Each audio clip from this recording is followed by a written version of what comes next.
شکریہ جام امان اللہ صاحب. شکریہ چیئرمین صاحب.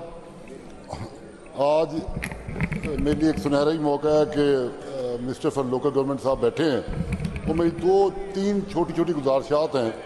ایک تو جو بلدیات لوکل گورنمنٹ کے جو ملازمین ہوتے ہیں وہ اس سسٹم کی چیئرمین صاحب ایک بنیادی اکائی ہیں.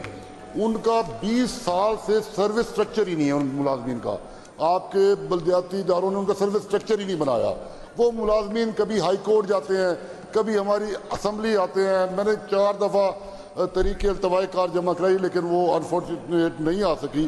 تو منسٹر صاحب بیٹھے ہیں, میں کہتا ہوں ان ملازمین کا سوچیں, کیونکہ وہ ملازمین ڈائریکٹ ہوتے ہیں ہمارے عام لوگوں کے ساتھ, جن کا کوئی ڈیتھ سرٹیفکیٹ, کوئی برتھ سرٹیفکیٹ, جو چھوٹے معاملات ہوتے ہیں, اور ان کا اثر ان لوگوں پر پڑتا ہے جو ہمارے عام لوگ ہیں.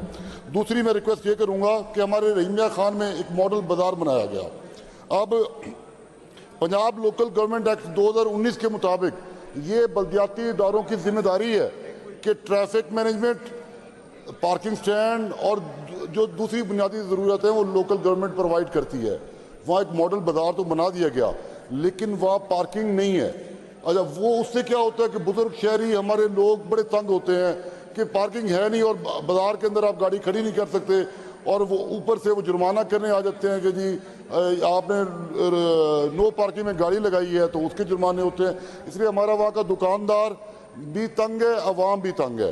اور تیسری بات میں سب سے ضروری یہ کہتا ہوں کہ میری ایک میونسپل کمیٹی ہے جہاں سے میرا آبائی تعلق ہے, اس کا نام ہے کوٹس ماوا. اس کے فنڈز کو اٹھا کے ایک میونسپل کارپوریشن رحیمیہ خان میں لگا دیا جاتا ہے. وہاں 1.5 لاکھ کی آبادی ہے جناب چیئرمین. وہاں کوئی پرسان حال نہیں ہے لیکن وہاں کے پیسے ایک ماڈل بازار سے ایک دکھاوے کے لیے اس کے لیے لگایا جاتا ہے. تیسری, ماڈل ولیج, آپ بڑا اچھا اقدام ہے, یہ ہونے چاہیے کہ جیسے ہمارے ماڈل شہر ہے تو ہمارا جنوبی پنجاب تو ویسے پسماندہ ہے. میرے وہاں کئی ایسے علاقے ہیں جیسے چک عباس ہے, تاج گڑھ ہے, اگر نوٹ کریں اقبال آباد ہے, دڑی عظیم خان ہے, ان کو اگر وہ کرے وہ بڑے پسماندہ جہاں بنیادی سہولیات نہیں ہیں وہاں اگر دے دی جائیں. اور سب سے لیسٹ آخر میں کہ واسا جو ہے اب وہ ہمارے شہر میں نیا ہے تو وہاں انہوں نے ایسے ٹیکس شروع کر دیے کہ لوگ پریشان ہو گئے ہیں.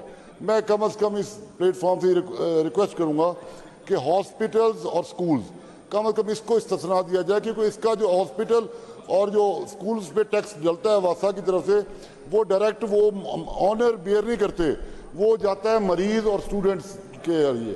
میری یہ 4 ریکویسٹ ہیں. اگر جی بہت شکریہ. اب میں منسٹر صاحب کو انوائٹ کرتا ہوں کہ وہ رسپونڈ کریں, لیکن میری منسٹر صاحب سے بھی یہی گزارش ہوگی کہ بڑا ٹو دا پوائنٹ رسپونڈ. جی میں بالکل, بہت شکریہ جناب ممبرس کا یہ کہنا ہے کہ جی بہت ٹائم